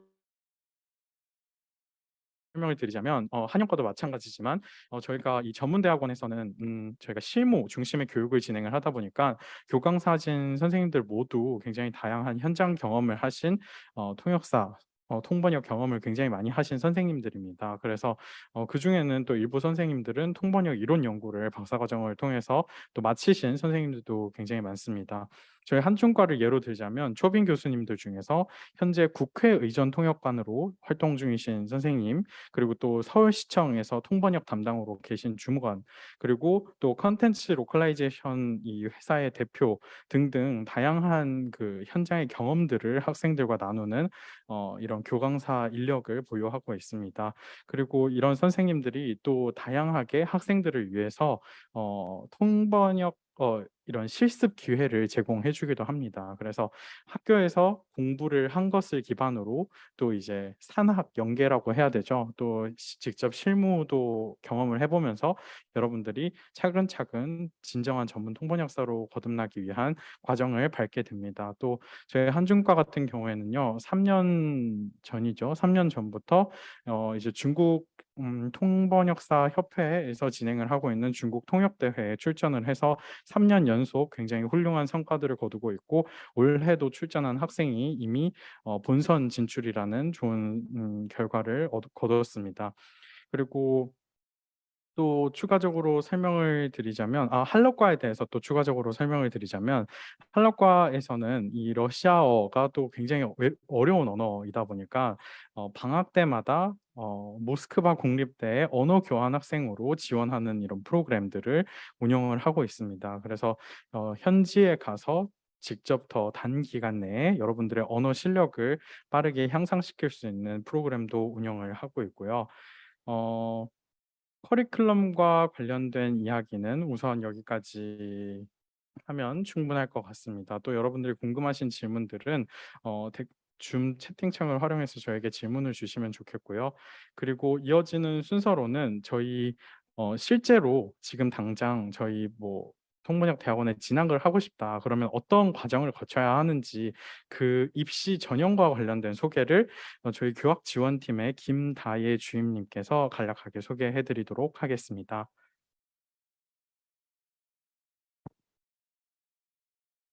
네, 안녕하세요. 저는 국제대학원 행정실의 김다희의 주임이라고 합니다. 지금까지 저희 마국진 송민재 교수님께서 저희 중앙대학교 국제대학원 전문통번역학과에 대한 설명을 잘 해주셨는데요. 저는 이 중앙대학교 국제대학원에 들어오려면 어떻게 해야 되는지 대한 간략한 설명을 드리도록 하겠습니다. 그래서 순서는 지원 자격, 전형 방법, 원서 접수, 전형 일정에 대해서 설명드리겠습니다. 일단 저희 지원 자격 같은 경우는 내국인과 외국인 전형 두 가지로 나눠져 있는데, 내국인은 그냥 저희 한국인이라고 보시면 될 것 같고, 외국인 전형 같은 경우는 이제 아래 나와 있는 그 항목에 해당되시는 분들만 이제 외국인 전형으로 들어오실 수가 있어요. 그래서 본인과 부모 모두 대한민국 국적을 소지하고 있지 않은 자, 아니면 초중고 대학에 해당하는 16년 이상의 정교육과정을 외국에서 이수한 외국인. 이렇게 두 자격에 해당돼야지만 외국인 전형에 지원을 하실 수 있고, 만약에 이 두 가지에 해당되지 않는다고 하시면 내국인 전형으로 지원을 해주시면 됩니다.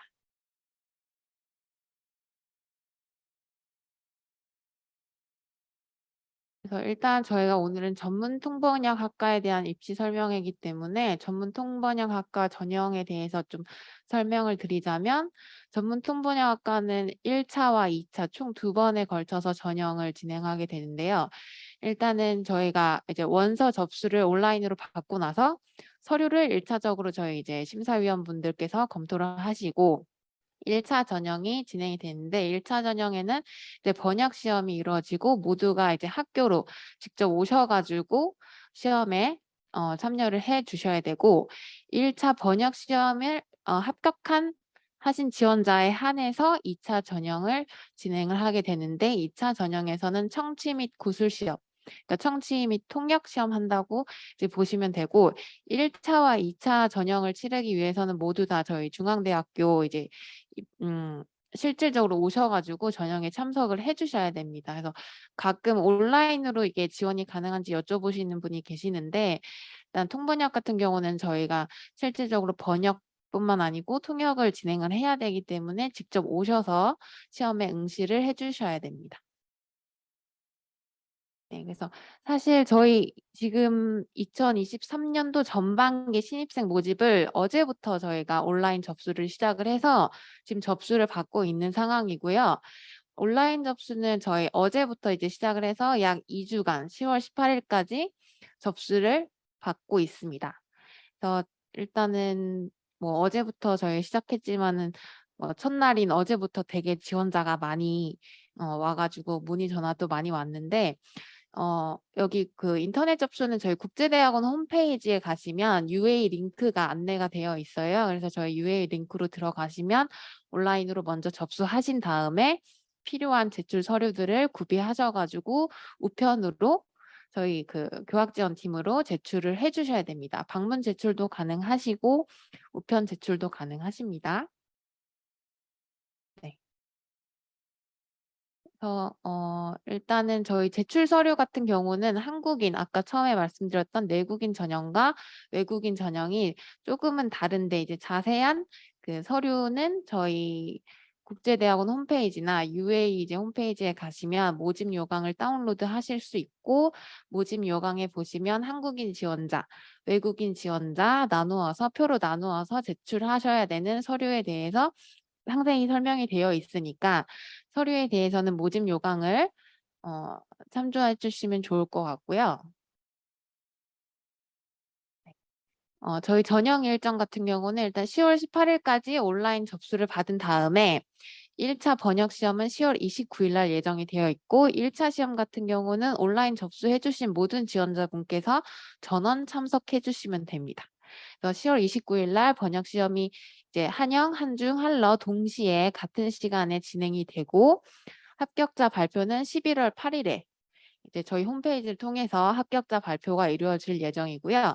11월 8일에 1차 합격생이 발표가 되면 1차 그 합격하신 분들에 한해서 2차 청취 시험과 전공 면접 시험이 진행되는데, 일단 저희 전형 일시가 11월 11일, 12일 이렇게 이틀로 되어 있는데, 저희가 한영, 한중, 한러 전공이 3개다 보니까 뭐 한영 같은 경우는 금요일, 뭐 한중 한러 같은 토요일 이렇게 전경별로 날짜가 다르게 이제 저희가 일정이 잡혀 있는데 자세한 일정은 저희 1차 합격생 수가 나와야지 일정을 짤 수가 있기 때문에 그 상세한 일정은 저희가 합격자 발표 후에 다시 홈페이지를 통해서 안내 드릴 예정입니다. 그래서 저희 국제대학원 홈페이지에 자주 이제 들어가셔서 내용을 확인을 해 주시면 좋을 것 같고 저희 2차 이제 시험 보고 나서 합격자 발표는 11월 24일 날 이제 저희 또 홈페이지를 통해서 안내가 될 거고 11월 24일 날 발표된 이제 합격생분들이 최종 합격생으로 2023년도 전반기 그러니까 23년도 3월에 이제 개강하면은 이제 들어오실 수 있는 이제 신입생이 되시는 겁니다. 네. 저희 뭐 일단은 간략하게만 설명을 드렸는데 자세한 사항은 저희 국제대학원 홈페이지 들어가시면 모집 요강이 있고 거의 뭐 10장이 되는 분량으로 상세하게 설명이 되어 있으니까 모집 요강을 참조해 주시면 되고 모집 요강 읽어 보시고도 이제 이해가 안 가시는 부분이 있거나 하시면 저희 여기 나와 있는 전화번호로 전화를 주시거나 저희 메일 주소 이제 저희 홈페이지에 가면 메일 주소가 하단에 나와 있으니까 메일로도 문의 주시면 되겠습니다. 네. 네. 김다희 주임님 감사합니다.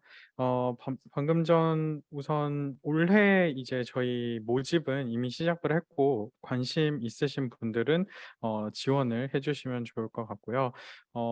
이제 서류 같은 것들은 사실 구비하는데 어느 정도 시간이 필요하니까 오늘 안내를 듣고 이제 졸업을 앞둔 분들께서는 내년 입시를 준비하셔도 좋습니다. 다만 저희 통번역 과정은 매년 1회 모집을 합니다. 즉 대략 이 10월, 11월 이때 입시를 하고 그다음에 그 이듬해 3월에 입학을 하는 이렇게 다 1년에 한 번씩 모집을 한다는 점 설명을 드리겠습니다. 그러면 우선 저희가 준비한 이 설명회 파트는 여기서 마무리하도록 하겠습니다. 마이크를 이영현 팀장님께 넘기도록 하겠습니다.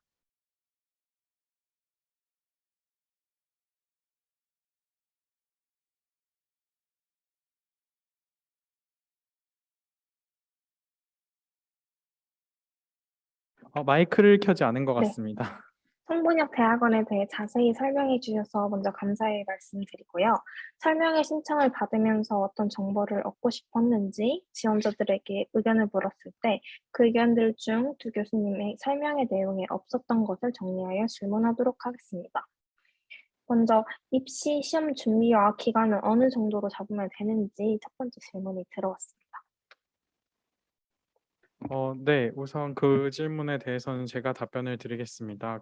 앞서 저희가 통번역 대학원은 이제 학부 전공 불문이라는 설명을 드렸습니다. 그처럼 사실 입시하는데도 저희가 딱 정해진 뭐 어느 정도 공부를 하면은 들어올 것이다라고 이렇게 정해진 답은 없는 것 같습니다. 저희 학생들 중에서도 입시 학원을 거친 학생도 있고 입시 학원을 거치지 않고 시험을 봤는데 들어온 학생도 분명 있습니다. 그래서 그러니까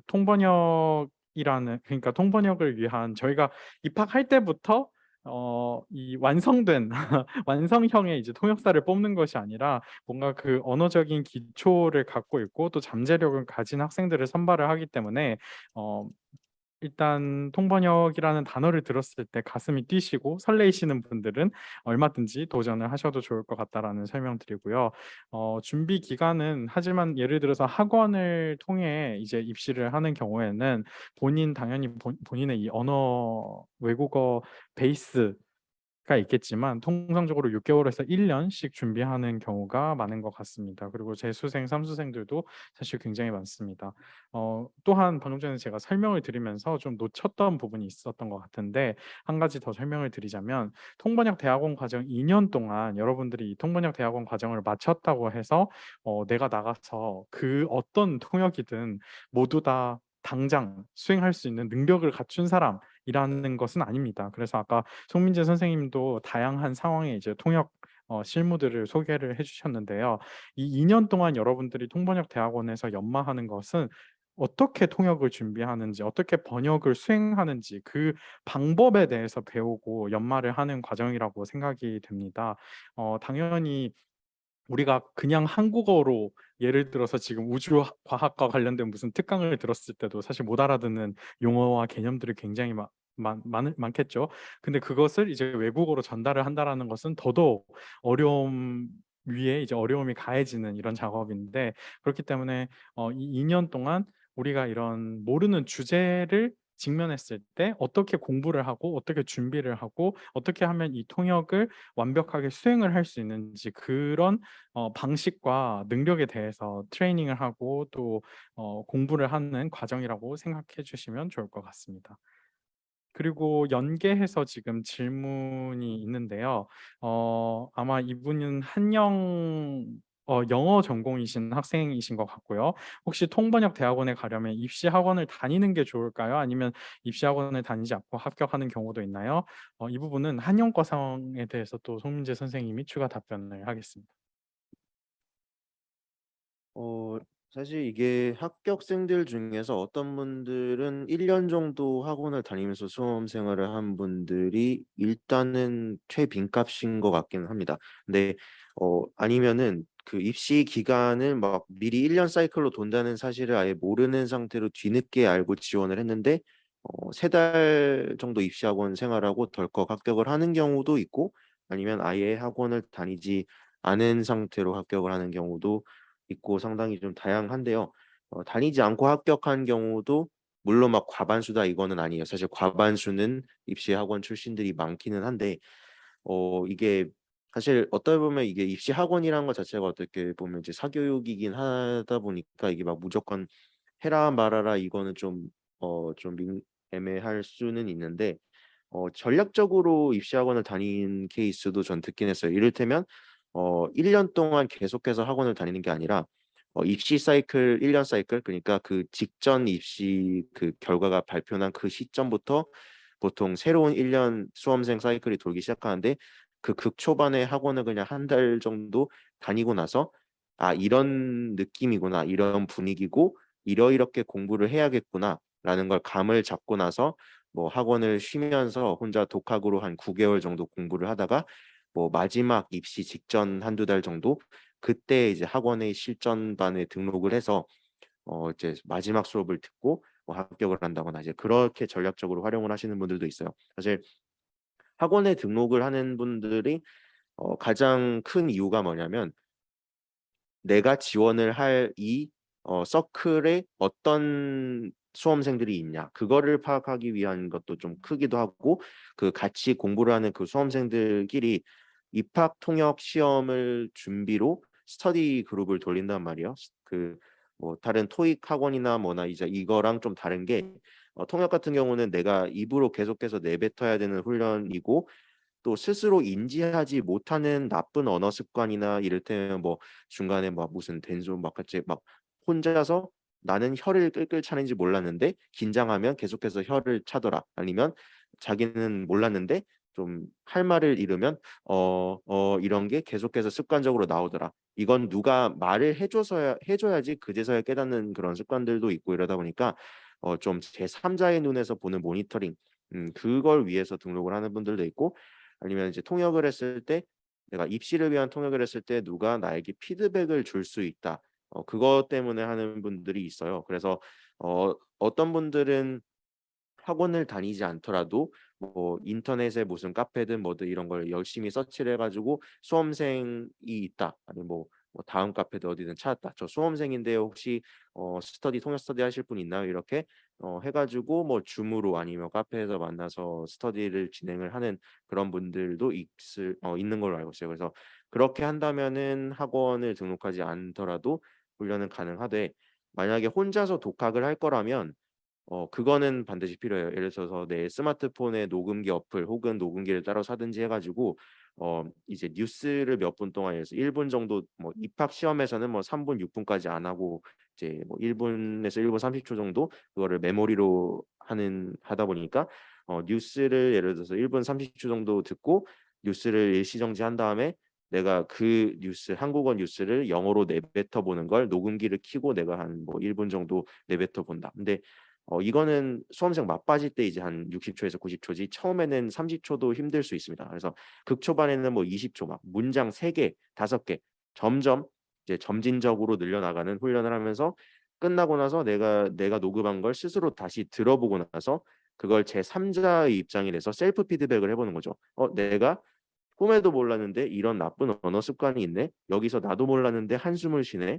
아니면 나는 다 꼼꼼히 잡은 줄 알았는데 원문이랑 비교를 해보니까 이 문장이 통으로 빠졌네. 이런 것들을 스스로 분석을 하면서 바로 잡는 걸 한다면 독학으로도 가능한 거죠. 실제로 그렇게 1년 동안 녹음기만으로 독학을 해서 합격을 하는 사례도 이제 건너 들었습니다. 그래서 그렇게 한다면 가능하겠죠.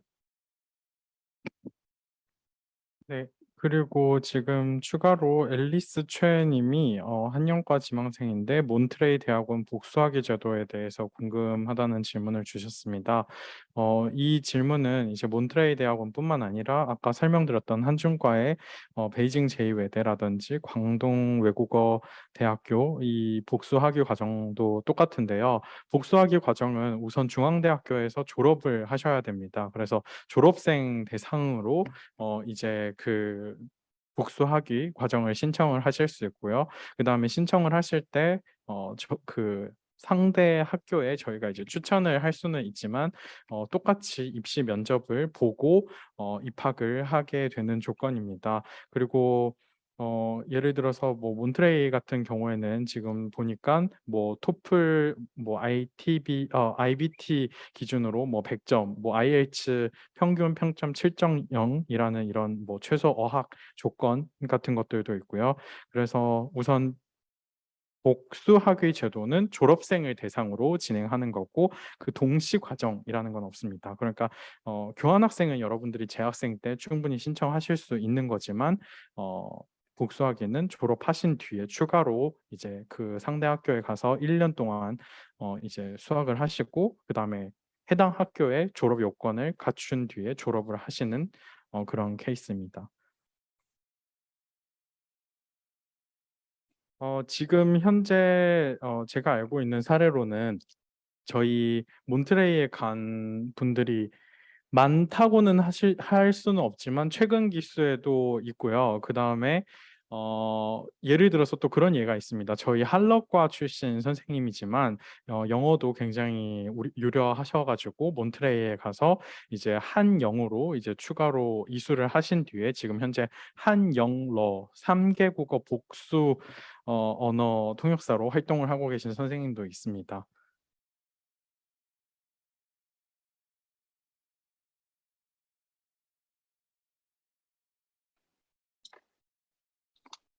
그리고 이제 몬트레이 과정 같은 경우는 딱 그 뜻이 명확한 경우에 가시는 분들이 이를테면 막 미국에서 정착을 하기를 원한다. 뭐 실리콘밸리에서 로컬라이제이션 통역사로 활동을 하고 싶다. 통번역사로 활동을 하고 싶다. 이런 경우에 아무래도 이제 한국에서 활동을 할 거면 한국에 있는 통번역 대학원을 졸업을 하는 게 아무래도 좀 어필이 되겠다면 미국에서 같은 경우는 이제 미국에 소재한 대학교에서 최종으로 이제 학위를 딱 취득을 하면 아무래도 뭐 비자 취업 비자든 뭐든 이게 좀 유리하게 작용을 할 수 있다 보니까 그렇게 가시는 경우가 있겠고 아니면은 입학을 할 때부터 이미 뭐 이제 미국 영주권이나 시민권이 있어서 뭐 친척이 미국에 있었다. 그래서 나는 다시 뭐 돌아가고 싶다. 이렇게 해서 뭐 지원을 하시는 경우도 있는 것으로 알고 있습니다. 근데 이제 비율로 보면은 크지는 않죠. 이제 한국에서 활동을 하겠다라고 한다면 그냥 한국에서 통번역대학원 졸업장을 따는 걸로도 활동이 가능하기 때문에 이제 그래서 한국에서만 쭉 있겠다 이러면은 이제 미국으로는 안 가는 거고요. 네, 그리고 지금 채팅창에서 제이님이 한중과를 지원하고 싶은데 1차 번역 시험이랑 2차 고술 시험에 대해서 자세하게 알고 싶습니다라고 해주셨는데요. 아마 한영과도 마찬가지고 그 세 개 학과 공통적으로 번역 시험은 1시간 동안 진행이 되고 총 3개 문단이 있습니다. 이제 중한 그러니까 A, B 방향이라고 하죠. 한중 방향으로 2개 문단, 중한 방향으로 2개 문단. 그렇게 해서 시간 내에 이제 필기로 당연히 보는 거고요. 그래서 시간 내에 번역을 완성하시고 그 해당 내용을 기준으로 평가를 한 뒤에 이제 2차에 들어가실 수 있는 분들을 선발을 합니다. 2차 구술 시험은 저희가 순차 통역을 진행을 합니다. 순차 통역과 면접을 진행하게 되는데요. 우선 순차 통역은 똑같이 총 2개에서 3개 꼭지에 이제 원어를 듣고 그 다음에 도착어로 내뱉는 이런 시험을 보게 될 거고요. 그러니까 순차 통역이라는 거는 이제 한 1분 30초 정도의 음성을 뭐 한국어를 들은 다음에 중국어로 통역을 하는 거, 중국어로 들은 다음에 한국어로 통역하는 거, 이런 식으로 시험을 보게 되고요. 그 다음에 나온 뒤에 그룹 면접을 보게 됩니다. 그래서 4명에서 5명이 한 팀으로 해서 한국어로 또 중국어로 여러분들의 시사상식이라든지 또 외국어 능력에 대한 평가를 하는 시험을 보게 됩니다. 네, 그리고 그 다음에 앨리스 최님께서 한영과 통역 수업 때 강의 자료가 연설문 위주인지 사설 위주인지 이제 궁금하다고 질문을 주셨는데요. 일단 사설 위주면 아까 그 언어 클리닉 시간 때 원어민 교수님께서 봐주는 그 수업에서는 보통 신문 사설이나 이제 스트레이트 기사나 칼럼이나 이런 걸 가지고 와서 학생들이 낭독을 하고 A라는 학생이 낭독을 하면 B라는 학생이 그걸 통역을 하고 그 수업에서는 좀 사설을 많이 사용을 하고요. 보통 일반적인 뭐 순차 통역 입문 아니면 네. 일단 순차 통역 입문에서는 연설문 위주로 많이 간다라고 보시면 될 것 같아요. 이제 한국어에서 영어로 통역할 때는 우리나라의 뭐 장관급, 차관급 혹은 대통령 연설 같은 걸 이제 재생을 해가지고 그걸 통역을 진행하고 영어에서 한국어를 할 때는 뭐 미국 대통령 아니면 뭐 무슨 나라의 대통령, 총리 등등의 연설을 진행을 하거나 아니면 이제 뭐 미연준 연방준비제도 제롬 파월 의장의 뭐 연설 등등 이런 걸 준비를 해서 보통 통대에서는 디폴트 값으로 연설문을 많이 활용을 하는데 그 아까 말씀드린 실무 순차 통역 수업이다. 이럴 경우에는 좀 약간 비즈니스적인 걸 가지고 온다거나 약간 예외가 있겠죠. 그리고 나중에 또 전문 순차 통역 2학년 또 올라가면 그때는 반드시 연설문만을 사용하는 건 아니고 또 뭐 테드 토크에서 약간 어떤 실리콘밸리의 창업자가 하는 강연이다.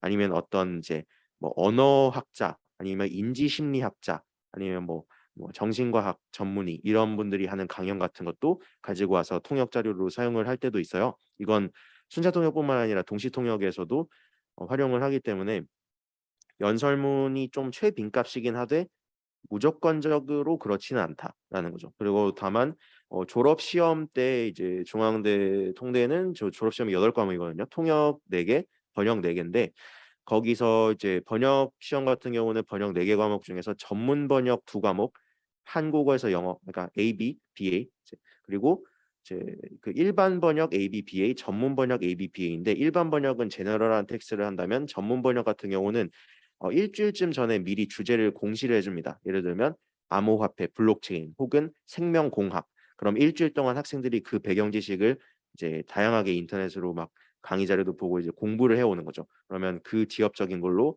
이제 어려운 주제로 이제 나아가는 거고 통역 같은 경우는 순차 통역 2개, 그러니까 한영, 영한, 그리고 동시 통역 영한, 한영 이렇게인데 이 통역 4개 중에서 보통은 매년 가장 기본값으로 통역 과목 4개 중에서 아무리 적어도 1개는 일단은 무조건 연설문이 나온다 이렇게 생각을 하시면 좋을 것 같아요. 근데 2개가 나올 수도 있고 1개가 나올 수도 있고 이거는 매년 이제 출제위원인 교수님들이 어떻게 내시느냐에 따라 달라지긴 하겠는데 일단은 연설문 1개는 디폴트다. 그래서 2학년 2년 동안 계속해서 연설문 다룬다라고 보시면 되겠습니다. 네, 추가로 채팅창에 질문이 없으면 슬슬 마무리를 할까 하는데 괜찮을까요? 이영현. 네, 그래 주시면 될 것 네, 같습니다. 일단 오늘 늦은 시간까지 다시 한번 열정적으로 참여해 주신 모든 분들께 진심으로 감사드립니다. 지금의 고됨이 또 여러분들 모두에게 달콤한 결실로 이어지기를 바라면서 여러분들의 꿈을 향해 또 저희 중앙대학교 통번역대학원에 이제 입학을 위해서 지속적으로 분주해 주시기 바라고 이제 따스한 봄날 저희 흑석동에 있는 중앙대학교 캠퍼스에서 여러분을 만나 뵙기를 희망해 봅니다. 감사합니다. 오늘 자세하게 통번역대학원 입학과 진로에 대해 안내해 주신 송민재 마국진 교수님께 다시 한번 감사 인사드리고요. 이 시간이 통번역대학원 입학을 준비하는 청년들에게 뜻깊은 시간이 되었길 바랍니다. 국제청년센터에서는 통번역에 관심 있는 청년들을 위해 오픈 채팅방을 운영하고 있습니다. 통번역 봉사, 통번역 진로에 도움이 되는 정보들을 공유하고 있으니 아직 입장하지 않은 분들은 입장해 주시기 바랍니다. 오픈 채팅방 링크는 채팅방에 공유해 드렸습니다.